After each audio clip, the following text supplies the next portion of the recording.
Olha quem está na área aí, o Arimateia, tá? E vocês, como é que estão? Claro que agora está tudo ótimo, professor. Com a geografia está fluindo tudo normalmente. E principalmente agora que nós iremos estudar essa aula 42.1. Eu sou o professor Arimateia, também o professor Jorge, o professor Rogério, toda a equipe da mediação e todos os jovens que estão aí conosco. Portanto, nós estamos sempre fazendo o melhor, buscando aquele desenvolvimento dentro da área de geografia para que você possa ter mais conhecimento das transformações deste espaço geográfico. E, claro, nós estamos falando justamente de quê? Nós estamos falando do comércio e transporte no Brasil, porque na nossa última aula nós falamos do comércio mundial. Hoje nós iremos falar um pouco do comércio brasileiro, tá? Esse comércio brasileiro, como vocês podem perceberem aqui, ele representa as trocas comerciais do Brasil com o mundo. E aí, podemos fazer mais essa viagem? É isso que nós estamos falando de capitalismo, é isso que nós estamos falando de globalização. Portanto, nessa troca comercial que nós estamos vendo, nós vamos falar de quê? Dessa troca hoje. Entender como é que o Brasil está inserido nesse comércio mundial. Como é que o Brasil faz essas trocas. Observa bem aí o que temos por à frente. Quando eu falo comércio no Brasil, eu estou falando de uma troca que começou lá no início dos colonizadores, que começaram naquele momento por a exploração do pau-brasil. Só que naquele momento, como você pode observar nesta imagem, existia um escambo entre os portugueses e os indígenas.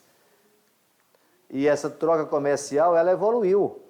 Ela evoluiu e vai chegar ao pacto colonial. Observa bem que quando nós falamos de pacto colonial, nós estamos falando de algo que é chamado assim, ó, Divisão Internacional do Trabalho, DIT, a velha Divisão Internacional do Trabalho. Tá? Portanto, nessa Divisão Internacional do Trabalho, nós tínhamos que, nós éramos as colônias, olha, observa aí como é que o Brasil está aí dentro de uma gaiolazinha, preso. Preso por quem? Por Portugal. Portugal é que mandava tudo. Tá? Portugal representava a metrópole. E essa metrópole, ela vendia produtos manufaturados. E nós, brasileiros, tá, naquele momento, vendia matéria-prima e produtos tropicais, metais preciosos. Esses metais preciosos, destaque para o ouro. E aí você já sabe muito bem que é um produto que tem mais valor agregado.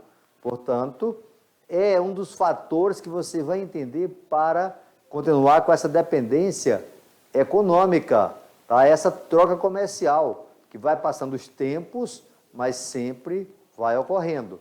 Quando foi em 1808, o Dom João VI abriu os portos brasileiros, num documento chamado de Carta de Abertura dos Portos às Nações Amigas, tá? Portanto, estava rompendo com o pacto colonial, gerando uma autonomia econômica e comercial para o Brasil. Tá? Já em 1822, o Brasil tornando-se independente, mas continuou com este modelo econômico. Naquele momento, o Brasil não tinha nada de produto industrializado, portanto, a troca comercial era baseada justamente em nós fornecermos matéria-prima, produtos com pouco valor agregado, com quase nada, e comprar os produtos manufaturados. Tá? Aí, depois, posteriormente, nós tivemos o fim da escravidão. E aí, com isso, já vai mudar também o nosso comércio. Portanto, aí começa um fator que no Brasil, nós vamos dizer que o Brasil seria baseado em ciclos econômicos. Foi o ciclo do pau-brasil, o ciclo do ouro, o ciclo da borracha, aqui na Amazônia, o ciclo da cana-de-açúcar, o ciclo do café. Portanto, o Brasil passou por um tipo de comércio dentro do Brasil, veja só, dentro do Brasil, que é chamado de arquipélago econômico. Vamos lá. Nós temos, o pau-brasil, tudo bem, isso não deu muito destaque para a nossa economia, mas a cana-de-açúcar já é um bom destaque. E é onde a cana-de-açúcar se desenvolveu? No Nordeste, só que na parte do litoral, tá? Litoral, ok? Já no sertão, que nós chamamos de caatinga, em geografia, bioma, nós vamos ter a criação de gado, chamado gado pé duro. Por isso o Rio São Francisco foi tão importante para a chegada deste homem até o interior do Brasil. Por isso que ele é chamado de Rio da Integração Nacional. Aí nas Minas Gerais começa o ciclo do ouro. Mão de obra escrava é outro ciclo econômico.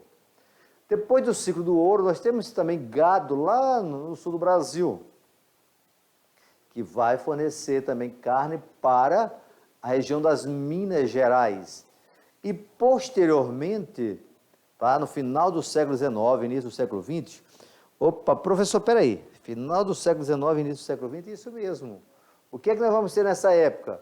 O Brasil passa a ter o desenvolvimento da borracha na Amazônia. Portanto, nós vamos ter borracha na Amazônia, cana-de-açúcar no Nordeste e, nesse mesmo instante, nós temos café na região Sudeste. Portanto, o que é que nós vamos ter? Um comércio do Brasil com outros países, principalmente com a Europa, baseado na exportação de commodities, que são produtos com pouco valor agregado. E aí, claro, no final do século XIX, começa um processo de industrialização no Brasil, lento, tá? Esse processo lento vai trazer uma mudança para o Brasil. E essa mudança vem justamente com as trocas comerciais. Aí nós vamos ter final do século XIX, início do século XX, quando é 1929, no cenário internacional, tem a crise, que eu acho que vocês estudaram em história, chamada crise de 29, que é a crise do liberalismo econômico, ok? Vem até comigo aqui, por favor, para você fazer essa viagem. Essa crise do liberalismo econômico está relacionado com uma nova fase para o Brasil, porque agora, nesse momento, aí você já viu em história isso, o ciclo do café entra em decadência. Claro que a borracha aqui na Amazônia já também tem entrado em decadência.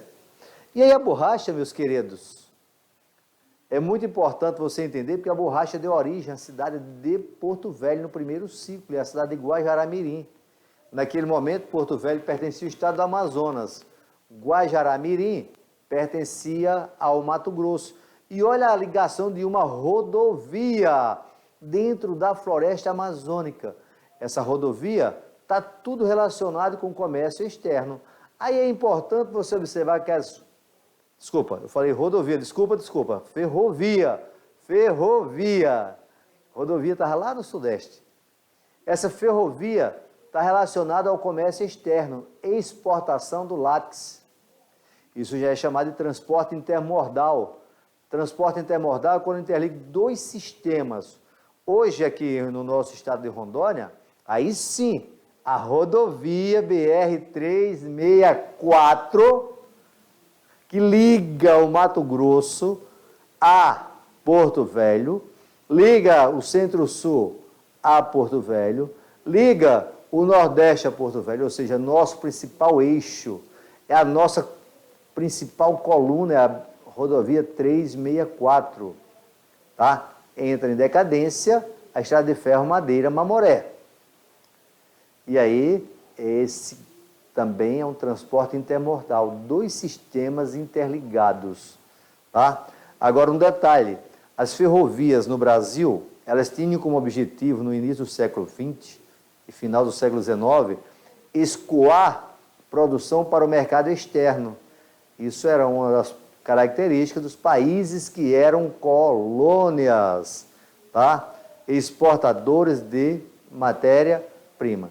E aí, claro, com essa crise do café, o Brasil foi passando a ser um país industrial. E foi ocorrendo o comércio interno, foi aumentando as trocas do comércio interno. Aí Veio o governo Getúlio Vargas, Segunda Guerra Mundial, novamente a borracha ganhando grande destaque na nossa região, nova fase para a exportação. Aí terminou a Segunda Guerra Mundial. Anos 50, é justamente aí que vem a construção da rodovia 029, atual BR-364, governo de Juscelino Kubitschek. O governo de Juscelino Kubitschek no Brasil, ele deu uma priorização ao transporte rodoviário, em detrimento, ou seja, o transporte ferroviário vai começar a entrar em decadência. E isso vai fazer com que o Brasil também passe a investir numa indústria automobilística, que são as multinacionais, capital externo. Isso vem agora o governo militar de 64 a 85.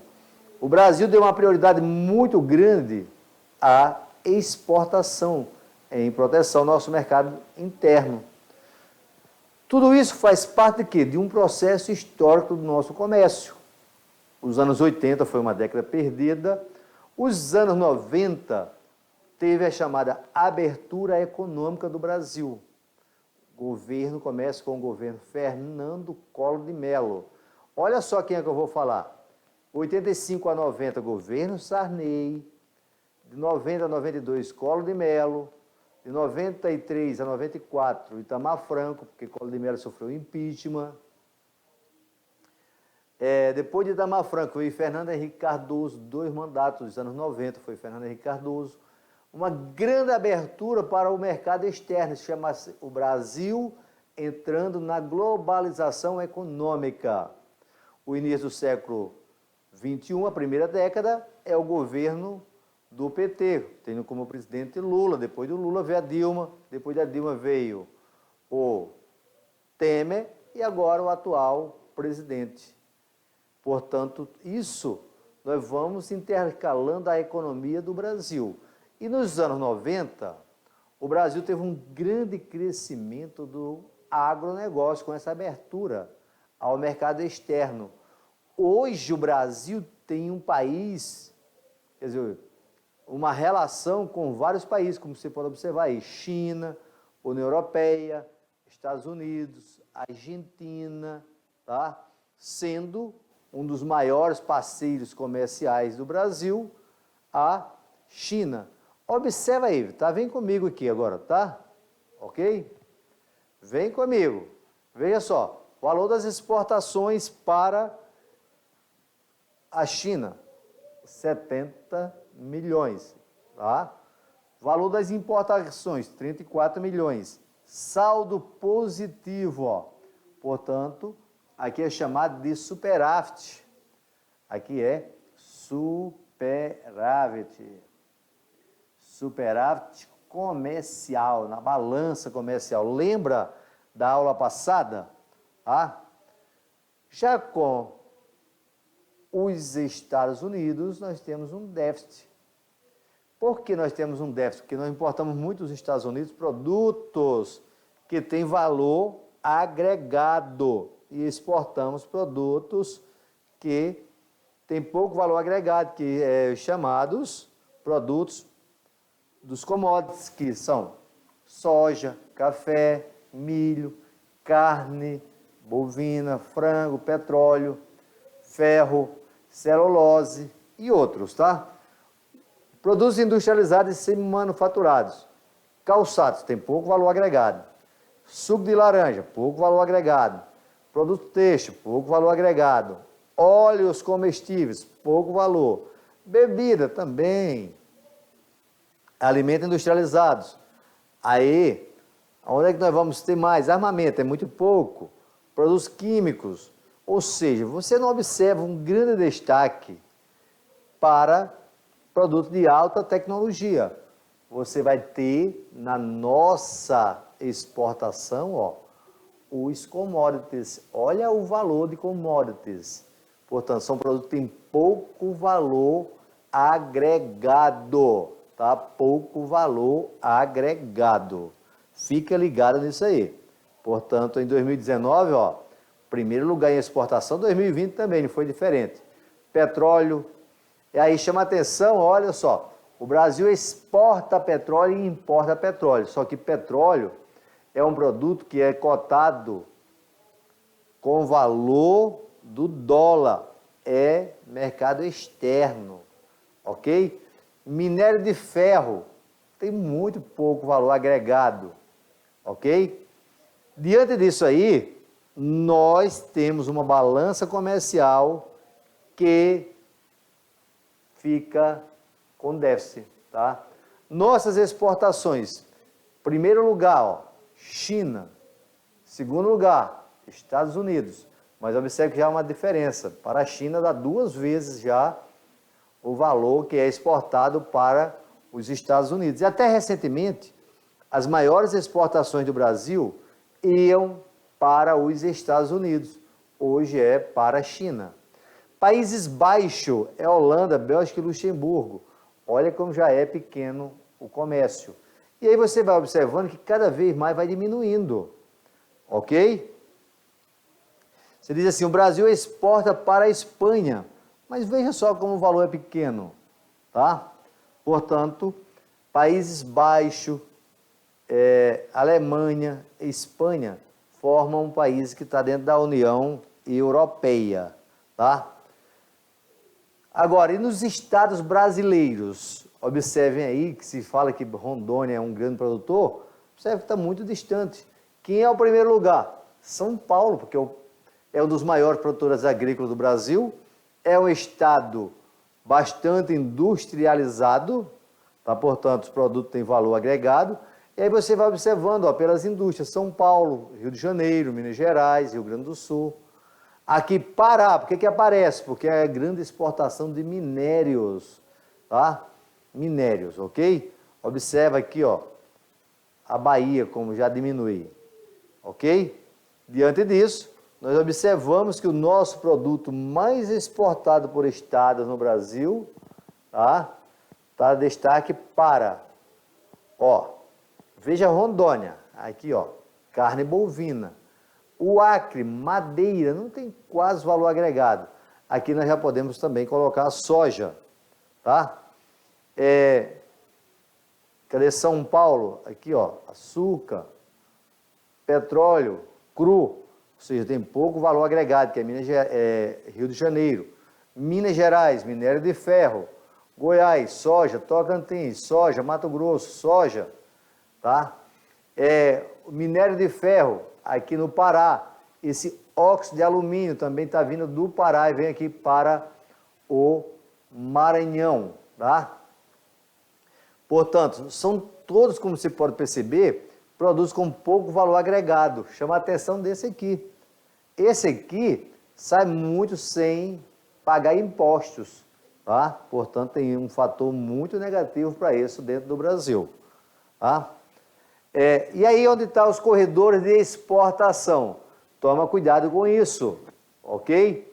Observa agora aqui, ó, nós temos aqui um mapa, aonde a legenda, aí, quando eu falo de legenda, eu sei que vocês estão 10, tá?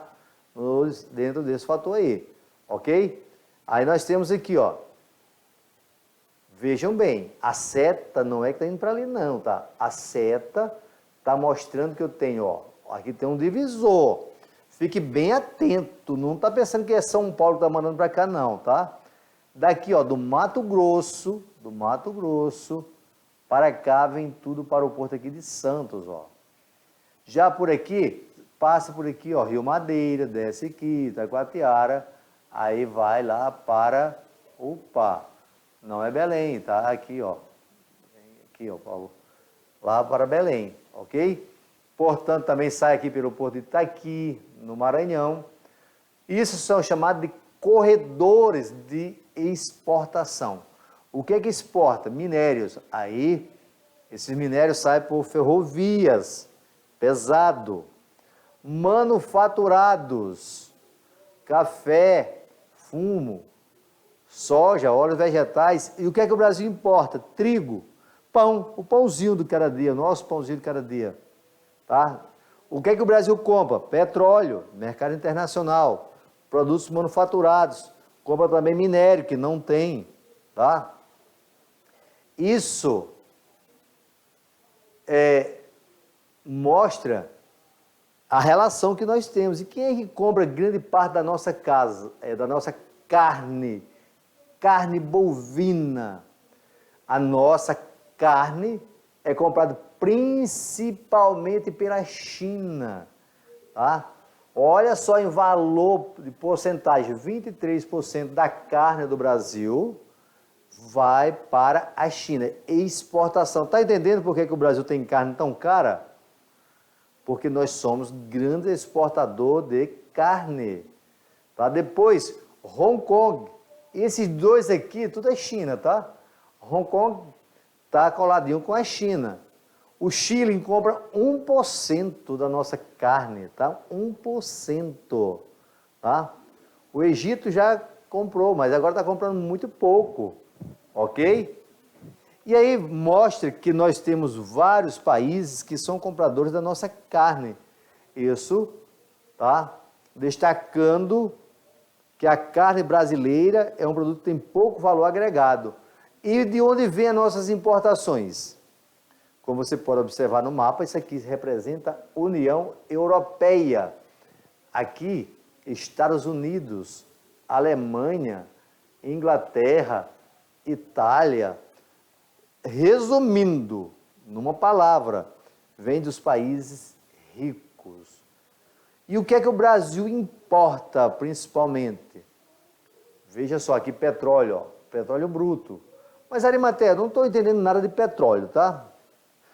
Tá não, vem comigo para você ver. Vem, olha bem aqui comigo. Esse petróleo que nós compramos, ele já é refinado, certo? Pesquisa aí no Google, por favor. Tá? Dá uma olhada. Nós temos mais de um tipo de petróleo. Eu vou dar um exemplo aqui, bem fácil para você entender. Principalmente aqui, quem mora em área rural, que tem leite bovino, tá? Você pega o leite e coloca para ferver e você vai tirando a nata, vai tirando aquela manteiga dele, vai ficando bem fininho. Isso é um processo de aquecimento. O mesmo ocorre com o petróleo. O petróleo, o cara pega o petróleo bruto e coloca para refinar. Procura aí como é que faz o refinamento de petróleo. E aí tem vários pontos do petróleo. Só que quanto o petróleo for mais grosso, petróleo grosso, ele vai comer mais energia para se tornar um derivado nobre, que é a gasolina. Portanto, eu vou gastar mais, vou fazer mais investimento. Com isso, o Brasil tem muito petróleo grosso. O que é que o Brasil faz? Ele importa petróleo mais fino, que é hoje que é encontrado no pré-sal, só que é muito caro. Pesquisa aí o pré-sal, por favor, para você ver o que é o pré-sal, tá? Esse petróleo fino, ele vai produzir mais gasolina, por isso ele é importante para o Brasil. Isso faz com que o Brasil importe petróleo, ok? Ficou bem claro? Vamos voltar lá novamente. Observe que você viu, aí um dos grandes produtos de importação é petróleo. Outro, automóveis, certo? Se eu compro petróleo e o preço do dólar está alto e o petróleo é cotado em dólar, o barril vai estar muito caro. Esse é um dos fatores que leva até a dívida. Esse aqui, óleos combustíveis, o Brasil importa também, tá? Mas é mais barato. Autopeças, medicamentos, nafta. O que é nafta, Arimateia? Não é o mercado comum norte-americano não, tá? Nafta é um produto que vem do petróleo. Isso aqui, componentes eletrônicos, é caro. O que é hulha, professor Arimateia? Hulha vem de carvão mineral. Carvão mineral. Lembra que nós falamos disso? Eu disse para vocês que o carvão mineral, ele, tá, é um minério energético encontrado na era paleozoica, e aí tem 4 tipos de carvão mineral. Tá? Antracito, esse é o mais antigo, que tem maior quantidade de energia, ele é encontrado pouco no mundo. Hulha, ele também é excelente. Tá? O Brasil importa hulha para as usinas termoelétricas, para as usinas siderúrgicas, metalúrgicas. Aí você tem antracito, hulha, lignito, tá? Já é bem mais fraco, o Brasil tem um pouquinho dele, e tufa. Portanto, existe 4 tipos de carvão mineral. O carvão mineral ocorre o seguinte: quanto mais antigo, maior a quantidade de energia. É o contrário do ser humano. Tudo bem? Isso dentro das nossas trocas comerciais. E aí, como você pode observar, nós temos os produtos que são importados pelo Brasil em 2019, ó. Tá? Aí, professor Arimateia, fala, meu filho, e esse gás natural aqui vem de onde? Vem da Bolívia, certo? Da Bolívia, através de um duto. Dutos são o quê? São canos que também você pode levar de um lado ao outro. Portanto, aqui, ó, os produtos em valor de dólar, ó, combustíveis, eletrônicos, produtos químicos, equipamentos, ó, eletrônicos vai para o Amazonas, por causa da Zona Franca de Manaus. E aí você vai olhando cada estado, tá? Quais são as vantagens para o Brasil? Observem aqui que nós temos, ó, principais destinos de produtos do Mercosul. Vamos para a Ásia, 48%, União Europeia, 17%, olha a diferença. América do Norte, que é Estados Unidos e Canadá, só 14%. Portanto, o nosso principal mercado hoje dos produtos brasileiros estão indo para a Ásia, tá? Diante disso aí, esse Mercosul é um acordo bilateral que envolve Brasil, Argentina e Uruguai, tá? Brasil, Argentina, Uruguai e Paraguai, 4 países. A Venezuela está suspensa, tá? Quais são as vantagens, quais são os desafios das nossas exportações e nossas importações? Deficiência na infraestrutura. Infraestrutura são transportes rodoviários, ferroviários, tá? Hidroviários, burocracia, impostos, muito caro. A burocracia vem com os documentos. Portanto, a nossa legislação tributária, ela tem um preço muito alto. Com isso, passa a ser difícil para exportação, tá? Essa palavra morosidade é que demora os processos alfandegários. Você compra um produto importado da China, é capaz de não chegar mais. Por causa de quê? Dessa burocracia, tá? E o custo de transporte e tarifas alfandegárias. Por que o transporte é caro? Porque o nosso transporte predominante no Brasil é o transporte rodoviário, que é um transporte caríssimo, caríssimo mesmo, tá? Portanto, quando nós falamos do nosso transporte, temos de levar em consideração isso aí. Esse aqui é um outro gráfico, é o gráfico, gráfico aqui que você observa através de curvas, ok? Horizontal. Observa bem esse gráfico, de 2004 a 2011.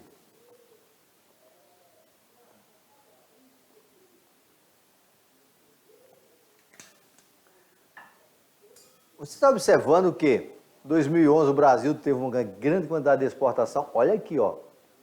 Preço de exportação, termo de troca, preço de importação.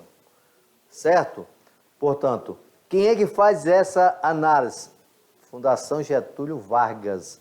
De repente você vai trabalhar com isso aí, ó. Tá? Isso é uma análise, é administrador de empresa, é economistas, é técnicos da área econômica que faz esse tipo de trabalho para desenvolver esse gráfico aqui, ó. O gráfico do e-commerce.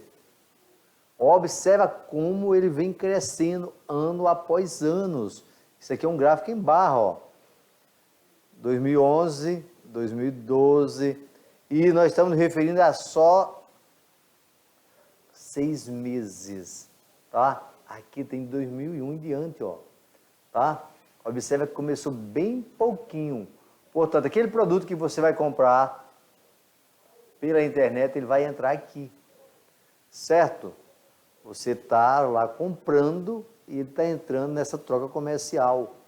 Diante disso, o que é que temos por categoria, ó? Das vendas totais, informática e comunicação, 38%. E aí vem livraria, papelaria, móveis eletrodomésticos, vestuários e calçados. Portanto, você tem aqui os produtos e você tem aqui a porcentagem. Quem fez esse levantamento? CNN. Câmara Nacional de Comércio. Você observa muito bem nisso aqui, ó, por regiões. Tá? Qual é a região que compra bastante aí através das redes sociais?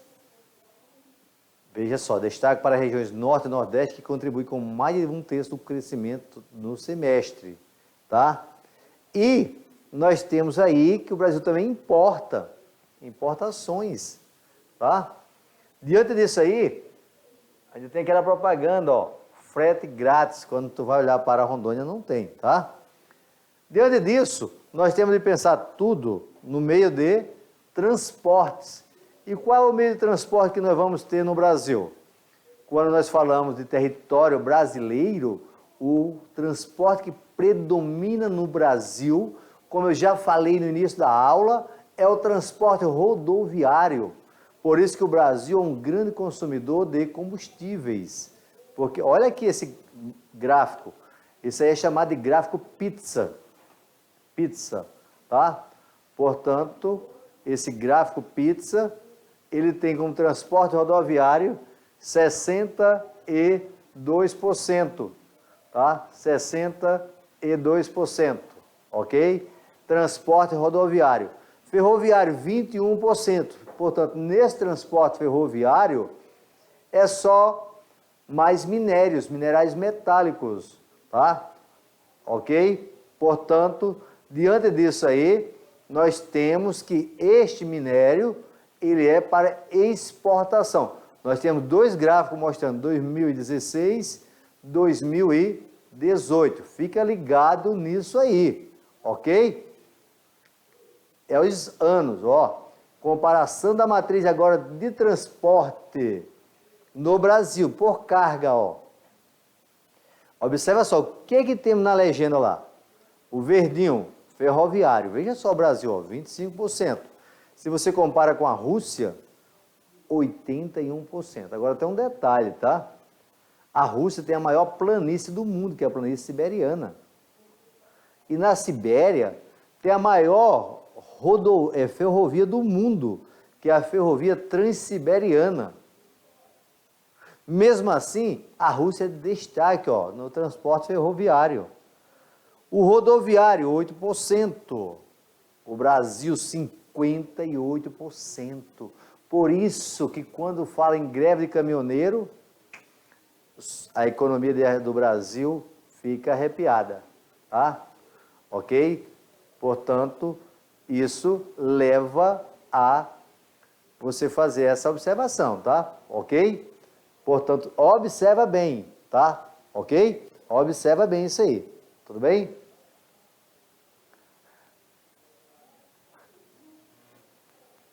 Observa bem isso aqui, ok?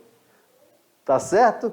Olha só! Eu estava errando a posição geográfica. É essa daqui! Acertei! Parabéns, Ari! Parabéns para você! Aí, vamos nessa! Observa agora os Estados Unidos. Transporte ferroviário. Beleza? Vamos mais para outro ponto. Esse aqui, ó, as 10 maiores rodovias do Brasil. Puxa, professor, estou vendo aqui a número 4, BR-230. Essa BR-230 é chamada Transamazônica. Transamazônica. Ela começa na Paraíba, tá? Aí não precisa, só você ver como o Brasil é cortado por rodovias. E aí, por isso, a importância do nosso transporte.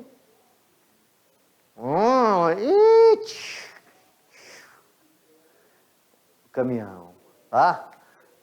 Vamos mais uma. Caminhos fluviais.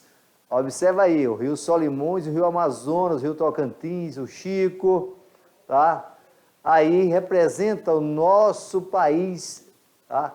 E aí, vocês localizaram o Rio Madeira? Tem um ponto na média para quem localizar o Rio Madeira, tá? Aí. Localizaram já? Já ganharam o ponto? Eita, parabéns, parabéns. Ah, ganharam o ponto. Aí nós temos no Rio Madeira o transporte. Que transporte? Hidroviário. Mas tem a BR-364 interligando. Portanto, é um transporte o quê? Intermodal. Que palavra, professor? Ah, portanto, observa, mas é só. Olha as ferrovias no Brasil como são poucas. Ah? Aquela que você está vendo no Maranhão é para transportar minérios, ok? Mas, meus queridos, como tudo que é bom dura pouco, nós já estamos chegando ao final dessa nossa aula. Portanto, nessa aula 41 e 42, nós falamos de comércio. E aí, claro, eu quero agradecer a você, meu grande arquiteto do universo, a vocês, professores, por estarem conosco. E, claro, até a nossa próxima aula com aquela super revisão. Fui, tchau.